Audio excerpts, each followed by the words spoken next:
Hey, everybody! Welcome back, Gavin T. It's been a while, and before I get started, I want to thank everybody who wished me well during my recovery. I seem to be doing extraordinarily well, according to the doctor, and I think it's the love and support that I have with friends, and that would include members of the vinyl community. In this less than a year that I've been on YouTube, I've noticed how generous and caring this particular community is, and I'm proud to be a part of it. And I extend all my thanks and love to each and every one of you. I am watching all of your DVDs. I'm watching all of your uploads, just about every single one of them. I'm not commenting as much as I used to because there's just so many, but I am liking and I'm enjoying what I'm seeing. I'm learning about so much diverse music. I'm starting to learn certain heavy metals, the different genres and subgenres of heavy metal, of country, and jazz, and everything. It's been a growing experience for me, and I hope that some of the stuff that I'm sharing with you will help you obtain a love for music or keep it or whatever. Today we're talking about jazz, and there are so many subgenres of jazz as well. Bebop, hard bop, New Orleans jazz, ragtime, traditional, contemporary, smooth, fusion, avant-garde, cool jazz, West Coast jazz. I mean, come on. If you don't like jazz, I'm sure within those genres you can find something you like if you look. And if you do like jazz, that's great. You probably like me and you like them all. I also like jazz, not just for the listening pleasure of it, but for the fact that this is a genre of music that has torn down racial barriers. If you think about it, we have black musicians performing in predominantly white European countries way back in the day who were being received very well. And here in the United States, we have white Americans who were going to the black part of town to listen to jazz and having a great time. And even in the Jim Crow era, we have black and white musicians sharing the same stage. And I think that's a beautiful thing, is the desegregation of music. And I think jazz pretty much kind of spearheaded that.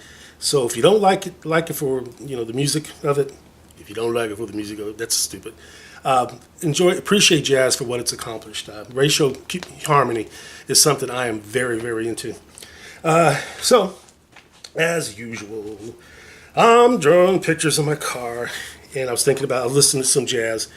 I don't know how I did it, but I managed to put Scott Joplin, Miles Davis, and Louis Armstrong in the same face. And there's just a fellow playing the trumpet. And I also did a portrait of one of my favorite players.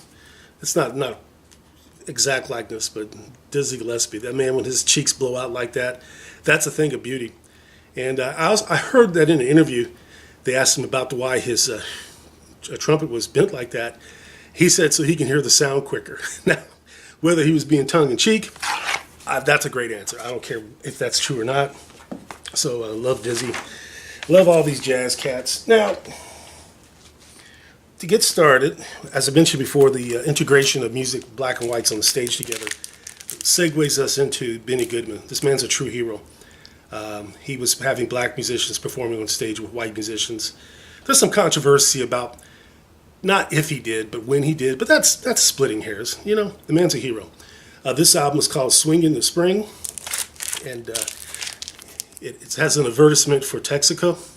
Now, a lot of you probably are too young to remember this, but gas stations used to be called filling stations. You would drive in, and there was a little tube, and you would drive over the tube. A uniformed man would come out, and you would say, "Fill it up," and he would say, "Regular or ethyl?" Regular or ethyl. And they would wash your windows, and they would check your oil and tire pressure. They even brought out toys. I cannot tell you how many times me and my brothers would get toys from gas stations. My dad would buy $2 worth of gas, and we'd end up with toys that some I've even kept to this day. So times have changed. Now we got convenience stores where you fill it up yourself, but just a little trip down memory lane. I remember also when I was young, I pulled out of the gas station in disgust because I'm not paying 45 cents a gallon. Okay, enough of that. Herb Ellis and Charlie Bird, two great guitarists on this album called Guitar Guitar.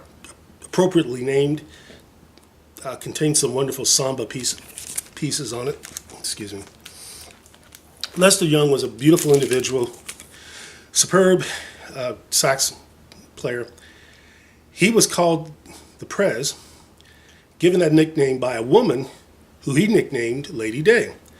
Billie Holiday referred to him as the Prez, and I think it's a fitting name because he encapsulates such power and authority when it comes to jazz. This is Prez Leaps Again, Lester Young with the Kansas City Seven. Him and Billie Holiday had some wonderful collaborations together, and both suffered tragic lives. But despite the tragedy they lived through, they provided us with such beautiful music. And here's an album simply entitled Prez. Lester Young was part of a tribute by Charles Mingus, who wrote a song called Goodbye Pork Pie Hat. As if that song wasn't gorgeous enough, Joni Mitchell got together with Charles Mingus, and she wrote lyrics to that song. And I suggest you listen to it. It's on Joni Mitchell's album Mingus, and it's called Goodbye Pork Pie Hat. It's extremely difficult to add contemporary lyrics to jazz pieces, but she did a masterful job. Coming up, the modern jazz quartet consisted of John Lewis, Percy Heath, Milt Jackson, and Connie Kay. They were a vibraphonist, a pianist, a drummer, and a bass player, which gives a unique sound, but occasionally I'd like for them to have fattened up their sound by having guest musicians. And that's precisely what they did on this album called Collaboration with Laurinda Alameda on guitar. Fantastic record. It's on the old Atlantic Red label. And I also have, come here you. This is live, everybody. The Modern Jazz Quartet at Music Inn, guest artist Sonny Rollins on tenor sax. Superb pairing. Once again, fattening up their sound with the saxophone, but the same lineup pretty much throughout the entire career of this group. This one I think came out in '77, I'm not sure, and it's still in the shrink, so I'm not going to open it, but I listened to it on another copy I have elsewhere. And this is the Modern Jazz Quartet's Plastic Dreams. Let's move along real quickly. Now, this one's very special to me because Under the Jasmine Tree by the Modern Jazz Quartet has a very unusual distinction, and that is the label. Apple. Believe it or not, Apple produced a jazz album. Now, the only thing I'm sad to report about this record, or whatever, is it would have been nice if the Modern Jazz Quartet had have done a Beatles song. I mean, what Beatles song would you like to hear done in jazz? I'll tell you right now which one I would have loved to have heard. That's Norwegian Wood in that beautiful 6/8 tempo with a little vibraphone. I mean, that would have been fantastic. I don't know, maybe there is a jazz version of Norwegian Wood out there. Okay. Don't know much about this. I just recently got this one. This is Mount Fitch. I believe this is kind of a contemporary jazz, little pop jazz album. Then we have Ramsey Lewis, Tequila Mockingbird. Ha ha ha, the play on words. This is really funky 1970s jazz, soul, funk pop. It's just the kind of thing you heard back in the day. My grandma lived in the projects in New York City back in the 70s. We stayed with her. This is the kind of music you'd hear on every street corner. Ramsey Lewis is also a host to the TV show Jazz Central, which was on the Jazz Channel. Jazz Central would be just different jazz performers performing in front of a live audience. And sometimes there were more people on stage than there was in the audience, but I thought that was cool because it just gave it a kind of an intimate feel. And I wish they would bring back BET, if you're listening, bring back the Jazz Channel. I'm serious. Now, as far as neo-bop and fusion, in 1991, this superb album came out. This is David Mann's Games. I believe he's from Ann Arbor, Michigan, and this album is just beautiful. It floored me. I can't even describe how great it is. But if you get a chance, check it out. I think someone's posted it on YouTube. If not, just buy it. I don't think it's that rare. Now this leads up to one of the greatest, not just fusion, but one of the greatest jazz albums of all time. In fact, probably my favorite jazz album. This is, I'm going to say the words, so don't be offended, but this is Bitches Brew by Miles Davis. It was released in 1970. And just before that was another fantastic fusion album called In a Silent Way. It's great that they're bookends because I can't decide, which album I enjoy listening to more. But this is my favorite. It has a who's who of guests. Chick Corea on keyboards. We had John McLaughlin, Jack DeJohnette, who performs often with Keith Jarrett, Bernie Maupin on bass clarinet, Wayne Shorter, and of course the great Miles Davis. If I lived in a small town and the record stores were not anywhere near, I would drive for miles to get a copy of this record. Miles, get it? Okay. This 2-record set was Miles Davis's first gold record, and it was a gateway record because what it did is I knew a lot of people who only listened to traditional jazz who were now listening to rock music because this album kind of got them into that. And vice versa, there were a lot of hardcore rock people who listened to Bitches Brew and started listening to traditional jazz. So Miles, baby, you did it. I mean, you really kind of got us all holding hands on this one. I like it so much, and did I mention that it was recorded, I think, in 3 days? That's crazy. I mean, you could paint your house inside and out in less than 3 days, and he's making this masterpiece. There was the Bitches Brew Sessions, which contains stuff that's not on the 2-record set. This is a 4-disc set. And I also have this in the regular CD size box set. It contains this fantastic booklet. And I'm so glad they put contrasting letters so it's easy to read. One time I got a booklet. The letters were pink and the background was green, and I cannot to this day read that book. Now here's something that's special that just happened. I went to the liquor store to get my daily supply of gin, vodka, vermouth, scotch, rye, whiskey, whatever. And something caught my eye. And it's this. Bitches Brew beer. Is that crazy? It was the last bottle they had, so I'm not gonna open and drink it, but this is gonna go on my shrine, of course, to Miles Davis. But look at that, Bitches Brew beer. All right, let's move along. Okay, a couple more left. We have the Kid Ory story. French-speaking New Orleans native who's a trombone player and a band leader. And he played, from what I've researched, banjo in his youth. And it's been said that his finger-picking style for banjo helped him have an unusual style for playing the trombone. I'm not savvy enough to know what they're talking about, but it's just kind of an interesting story. And I mentioned before when I had jazz records that someone's always smoking a cigarette on the cover of a jazz record.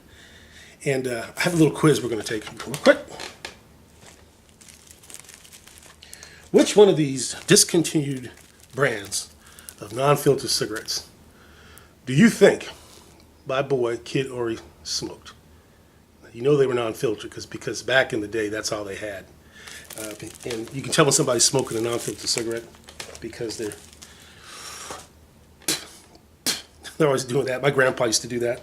Speaking of which, I'm not trying to endorse tobacco products, but when we were kids, my grandpa lived in a farmstead in Virginia, and they used to be all over the floor, all over the ground. These, and I collected them all, and then I came back and I sold them, and made quite a bit of money. So okay, that was just too much straying away. Okay, real quick, we got Herbert Laws, Afro Classic, another great jazz album with classical music put into the mix of the Otis label.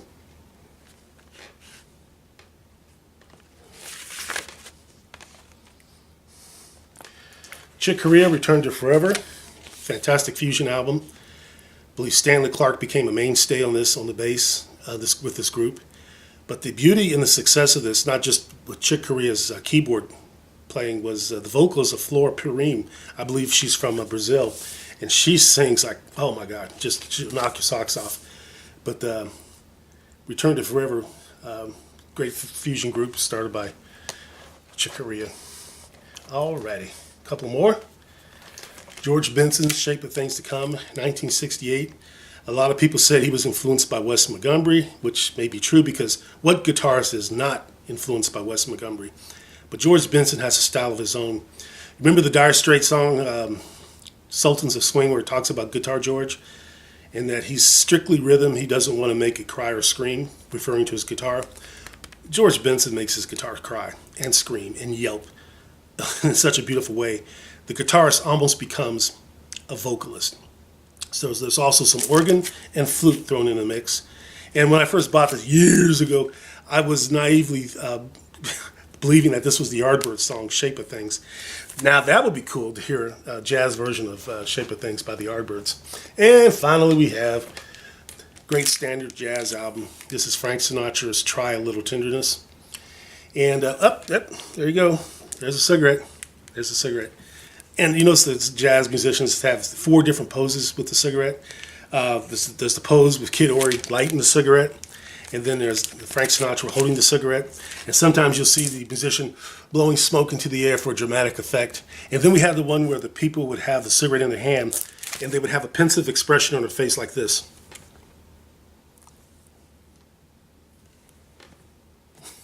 So there you go. This one was long. I'm sorry. I kind of got long-winded on that. If you decide not to watch the whole thing and watch it in parts, I promise I'll be shorter next time. But I had a lot to go through and a lot to talk about. So thanks for sticking with me. Thanks for over 100 subscribers now. I hope I'm never going to be a disappointment to you. And I'm looking forward to spending more time with each and every one of you. I love you all. Goodbye.